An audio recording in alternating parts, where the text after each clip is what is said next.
अप्रैल का महीना शुरू हो गया है और धीरे धीरे तापमान बढ़ता जा रहा है।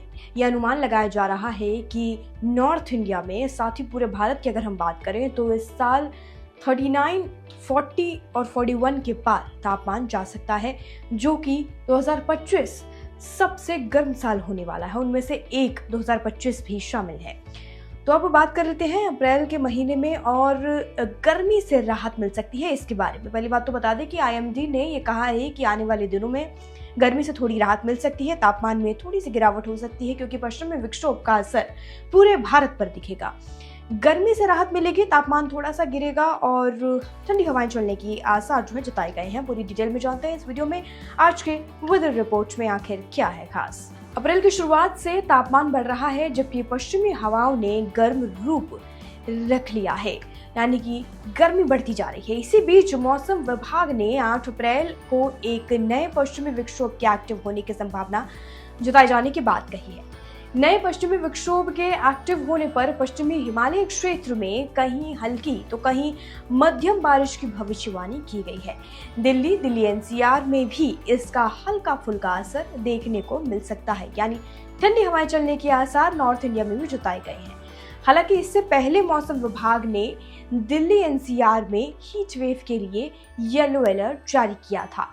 मौसम वैज्ञानिकों का कहना यह है कि हीट वेव की घोषणा तब की जाती है जब ज्यादा से ज्यादा तापमान जो है वो 40 पार चला जा चुका हो, तब उसे हीट वेव के श्रेणी में रखा जाता है और 45 के पार भी इस साल तापमान बढ़ सकता है।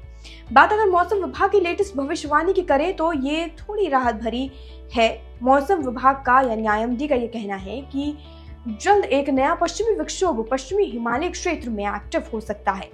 आईएमडी की माने तो 8 अप्रैल से पश्चिमी हिमालय क्षेत्र को एक नया पश्चिमी विक्षोभ प्रभावित करेगा।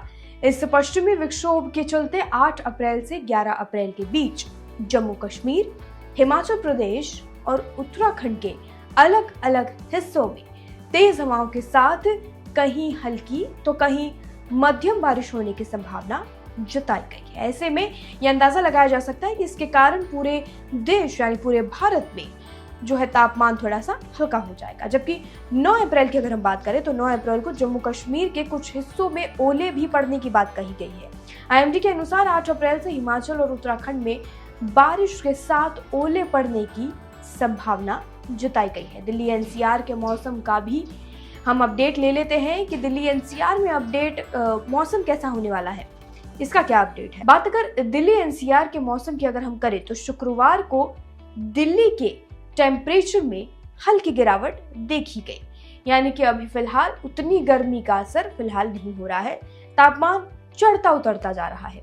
ये गिरावट तेज हवाओं के चलते आई है। इस दौरान सफदरगंज स्थित बस स्टेशन के ज्यादा से ज्यादा तापमान 38.4 डिग्री सेल्सियस दर्ज किया गया, जबकि एक दिन पहले ये 39 डिग्री सेल्सियस दर्ज किया गया था। वहीं शुक्रवार को दिल्ली के किसी भी शहर में 40 डिग्री सेल्सियस से ज्यादा तापमान नहीं दर्ज किया गया। मौसम वैज्ञानिकों के अनुसार शुक्रवार को दिल्ली का रिज स्टेशन सबसे गर्म माना गया। यहाँ ज्यादा से ज्यादा तापमान 39.4 डिग्री सेल्सियस दर्ज किया गया, जबकि एक दिन पहले रिज में 40.4 डिग्री सेल्सियस ज्यादा से ज्यादा तापमान दर्ज किया गया था। ये रही दिल्ली के मौसम का हाल। अब दिल्ली के हवा का हाल भी जान लेते हैं कि दिल्ली में इस वक्त पोल्यूशन का क्या स्तर है। बात अगर दिल्ली के वायु गुणवत्ता की करें तो शुक्रवार को इसमें मामूली सुधार दिखाई दिया। हालांकि इसके बाद भी शहर की वायु गुणवत्ता खराब ही बनी हुई है, कुछ ज्यादा अच्छी नहीं है तो कुछ ज्यादा खराब भी नहीं है। शुक्रवार को दिल्ली की वायु गुणवत्ता सूचकांक 0 से 500 के पैमाने पर 219 दर्ज की गई, जबकि एक दिन पहले यानी गुरुवार को 217 दर्ज किया गया था। विशेषज्ञ इसे मामूली सुधार मान रहे हैं। विशेषज्ञों का मानना यह है कि दिल्ली के वायु गुणवत्ता में ऐसे सुधारों का कोई अर्थ नहीं है, इससे कोई फर्क पड़ने वाला नहीं है, ये फिर खराब हो सकता है। इसके साथ ही अगले 2 दिनों तक दिल्ली के तापमान की बात करें तो 7 अप्रैल तक ज्यादा से ज्यादा तापमान 42 डिग्री सेल्सियस तक पहुंच सकता है। फिलहाल आज की इस वेदर रिपोर्ट में वेदर को लेकर इतनी ही जानकारी। बाकी जानकारी के लिए और देश दुनिया से जुड़ी सभी खबरों के लिए जुड़े रहिए और देखते रहिए लोकमत हिंदी।